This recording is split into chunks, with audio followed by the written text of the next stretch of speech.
పదాలు శివరాం మహారాజ్ గారు ఉన్నారు. మా నిజామాబాదు నిరంతరం మా కొంగు బంగారం లెక్క ఆశీర్వాదం ఇస్తూ మాతో పాటు ఉన్నటువంటి మా స్వామీజీ నమస్కారం అయ్యా. అట్లానే లచ్చిరామ్ మహారాజ్ గారు ఉన్నారు. వేద పాఠశాల పెట్టి మరి బిడ్డలకు చిన్న చిన్న పంతులందరూ కూడా వచ్చిరియాల వేద పాఠశాల పెట్టినటువంటి లచ్చిరామ్ మహారాజ్ గారికి నమస్కారాలు. మా సహాయ సహకారాలు తప్పకుండా తమకు ఉంటాయని సందర్భంగా తెలియజేస్తా ఉన్నాం. అదేవిధంగా రాజ్ కుమార్ జాదవ్ గారు బంజారా ఐక్య వేదిక నుండి వచ్చినందుకు వారికి ధన్యవాదాలు. శ్రీనివాస్ నాయక్ గారు చెర్లపల్లి నుంచి ప్రత్యేకంగా వచ్చినారు, మీ బృందానికి ధన్యవాదాలు. ఎస్పీ నాయక్ గారు సోదరులు బంజారా ప్రవక్తగా పేరుగాంచి చిన్న వయసులో పాటలతోని మమ్మల్ని అందరు రగిలించినందుకు ఎస్పీ నాయక్ గారికి ధన్యవాదాలు. అదేవిధంగా మరి కంప్లీట్గా మన తెలంగాణ జాగృతి రథసారథన ఎప్పో పక్క వర్కింగ్ ప్రెసిడెంట్ గారు మా రూప్ సింగ్ గారు, మరి వారి సైన్యం అంతా ఉంది ఇక్కడ. ఒక పక్క రవీంద్ర నాయక్ గారు, వెంకన్న గారు, అట్లనే మన కళ్యాణ్ నాయక్ గారు సిటీ ప్రెసిడెంట్, సంజీవ్ నాయక్ గారు, కిషన్ నాయక్ గారు, తమ్ముడు రవి రాథోడ్ గారు, ఒకరు కాదు ఇద్దరు కాదు మొత్తం బంజారా సైన్యం అంతా జాగృతితోనే ఉన్నట్టుంది. మరి అందరికీ పేరు పేరున నమస్కారాలు హృదయపూర్వకంగా. రామ్జీ గారికి వీరందరికంటే ఎక్కువ మరి మొత్తం బంజారా సమాజానికి సంబంధించి ఎప్పుడు మనం చెప్తా ఉంటాం, हमारे चौगोत चौहान, 12 गोत पमार, 27 पाड़ा भूकिया, 52 पाड़ा वर्तिया, तेलंगानार मार गोर बंजारा याडीन बापून बाई बेन सेन राम राम. जय तेलंगाना, जय सेवालाल.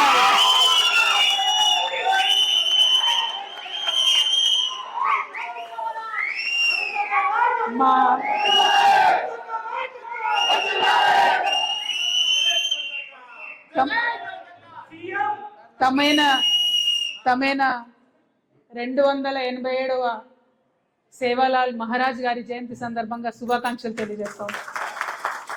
అట్లానే ఇవాళ మహాశివరాత్రి సందర్భంగా కూడా అందరికీ మహాశివరాత్రి శుభాకాంక్షలు కూడా తెలియజేస్తా ఉన్నాం. మరి ఆధ్యాత్మిక గురువుగా సేవాలాల్ గారి గురించి మనం మాట్లాడుకుంటూ ఉంటాం, కానీ ఆధ్యాత్మికతతో పాటు ఒక సంఘ సంస్కర్తగా ఆయనకు చాలా గొప్ప పేరు. ఆధ్యాత్మిక గురువులు పరలోకం గురించే చెప్తారు, కానీ సేవాలాల్ మహారాజ్ మాత్రం ఇహలోకంలో మనం ఎట్లా ఉండాలి, మంచి మనుషులుగా ఎట్లా ఉండాలి అనే ఆలోచన చేసి చెప్పినటువంటి వ్యక్తి. ఒకప్పుడు బ్రిటిష్ వాళ్ళు మన దేశంలోకి వచ్చి అనేక దురాగతాలు చేస్తూ మన యావత్ బంజారా లంబాడా ట్రైబ్నంతా కూడా క్రిమినల్ ట్రైబ్ అని రాస్తే ఖడ్గమెత్తి పోరాటం చేసిన మహా దేశభక్తుడు సేవాలాల్ గారు. అందుకే ఇవాళ వారి జయంతి సందర్భంగా మా బంజారా తల్లుల సాక్షిగా, మా బంజారా అన్నదమ్ముల సాక్షిగా, మా బంజారా గురూజీల సాక్షిగా నేను రిక్వెస్ట్ చేస్తా ఉన్న కేంద్ర ప్రభుత్వాన్ని, సేవాలాల్ గారి మీద పాఠ్యాంశం అనేటటువంటిది రాష్ట్రంలో కాదు దేశంలో ఉండాలి, ఇక్కడ కాదు దేశంలో ఉండాలి. ఎందుకంటే దేశవ్యాప్తంగా అనేక రాష్ట్రాల్లో మన బంజారా బిడ్డలు ఉన్నారు. గోర్బోలి భాష అన్ని రాష్ట్రాల్లో ఒకటే ఉంటుంది, కానీ గోర్బోలి భాషను 8వ షెడ్యూల్లో చేర్చలేదు. కాబట్టి చేర్చాల్సినటువంటి అవసరం ఎంతైనా ఉందని సేవాలాల్ గారి జయంతి సందర్భంగా నేను డిమాండ్ చేస్తూ ఉన్నాను. మరి వీటితో పాటు మామూలుగా ఎక్కడికి పోయినా తండాలలో అత్యంత పేదవాళ్ళు ఉంటారు, చాలా కష్టపడి జీవితం గడుపుతూ ఉంటారు. పోయి అడవులను కొట్టుకొని 2 ఎకరాలో 3 ఎకరాలో 4 ఎకరాలో వాళ్ళకి చేతనైనంత, వాళ్ళ కుటుంబ సభ్యుల చేతనైనంత యావత్ కుటుంబం అంతా కూడా పనిచేస్తూ ఉంటుంది పొలంలో. ఆ పొలం పండితేనే, దున్నితేనే, చెమట ఓడిస్తేనే 3000 నోట్లోకి పోయే పరిస్థితి ఉంటుంది తప్పితే గొప్ప గొప్ప వాళ్ళు తక్కువ మంది ఉన్నారు బంజారాలలో.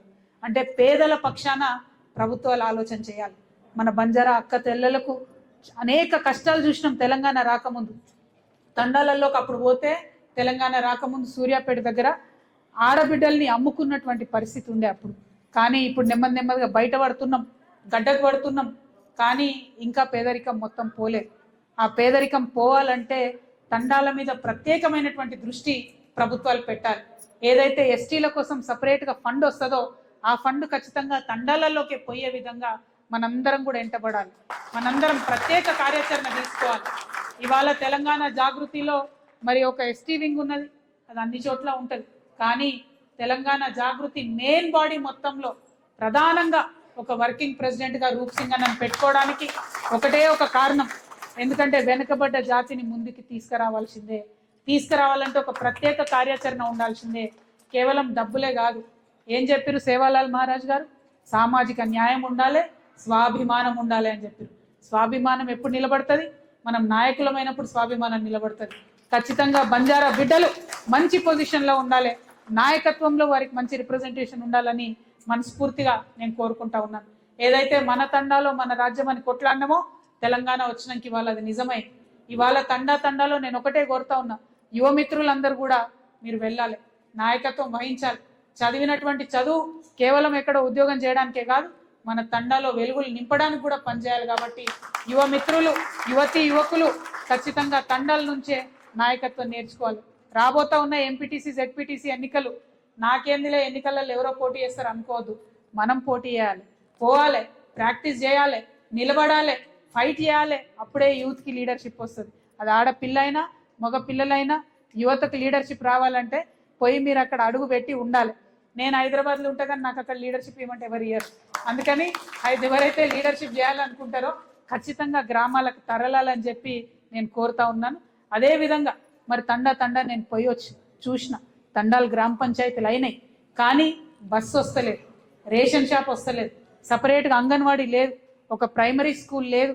ఏఎన్ఎం ఉంటే ఆమె 10 తండాలకు కలిపి ఒక ఆమె ఉంటే ఎప్పుడు వస్తుందో ఎప్పుడు రాదో అనేటటువంటి పరిస్థితి ఉన్నది. ఇవి కొద్దిగా మారాలంటే ఏదైతే నిధులు మనకు వచ్చినాయో గ్రామ పంచాయతీలుగా వచ్చినాయో నేను ముఖ్యమంత్రి గారిని డిమాండ్ చేస్తూ ఉన్నా, ప్రతి తండాకు మీరు సపరేట్గా 25 లక్షల రూపాయలు ఇవ్వాల్సిందే. అక్కడ గ్రామ పంచాయతీ ఆఫీసులు కట్టాల్సిందే, అంగన్వాడీలు కట్టాల్సిందే, రేషన్ షాపులు పెట్టాల్సిందే. దానికోసం ప్రతి తండాను ఫోకస్ చేయాలని చెప్పి నేను డిమాండ్ చేస్తూ ఉన్నా. మరి అదేవిధంగా హైదరాబాద్లో జిహెచ్ఎంసీ ఎన్నికలు వస్తూ ఉన్నాయి. ఈ జిహెచ్ఎంసీ ఎన్నికలలో కేవలం 5 సీట్లు బంజారాలకు ఇస్తున్నామని చెప్పారు. ఎందుకు ఇస్తున్నారు అని అంటే దానికి ఏమీ లాజిక్ లేదు. ఎందుకోసము అని అంటే 6% మాత్రమే పట్టణాలలో ఉంటారని చెప్తా ఉన్నారు. మరి జనాభా లెక్కలు ఎప్పుడు చేసిరు? మీరు 2011లో చేసిరు. ఆ లెక్కలతో ఇప్పుడు లెక్కలు సరిపోతాయా? ఇప్పుడు లెక్కలు కంపేర్ చేయగలుగుతామా? అంటే 300 సీట్లలో కేవలం 5 సీట్లు మాత్రం ఎస్టీలకు రిజర్వేషన్. ఆ ఎస్టీలలో మళ్ళీ ముఖ్యమంత్రి గారు ఈ విషయంలో చాలా ముందట పడి బంజారాలకు ఇతర ఎస్టీ జాతులకు లొల్లి పెట్టిస్తూ ఉంటాడు ఆయన ఎప్పుడు కూడా. కానీ నేను ఒకటే రిక్వెస్ట్ చేస్తున్నా, మనకున్న రిజర్వేషన్లో మనం అన్నదమ్ములం అందరం కలిసి కూర్చొని మాట్లాడి పంచుకొని అందరం బాగుపడాలనే ఆలోచన చేయాలి తప్పితే కొట్లాడుకుంటే ఎవరు కూడా ముందుకు పడే పరిస్థితి ఉండదు. కాబట్టి జాగృతిలో ప్రయత్నం చేసినాం. బంజారా టీం సపరేట్గా పెట్టుకున్నాం, ఆదివాసీ టీం కూడా బలంగా పెట్టుకున్నాం. ఎందుకంటే ఆదివాసీల హక్కుల కోసం కూడా మనం కొట్లాడతాం, బంజారాల హక్కుల కోసం కూడా మనం కొట్లాడతాం. అందరం సమంగా కలిసి ముందుకెళ్లాలనేటటువంటి ఆలోచన చేద్దాం దయచేసి.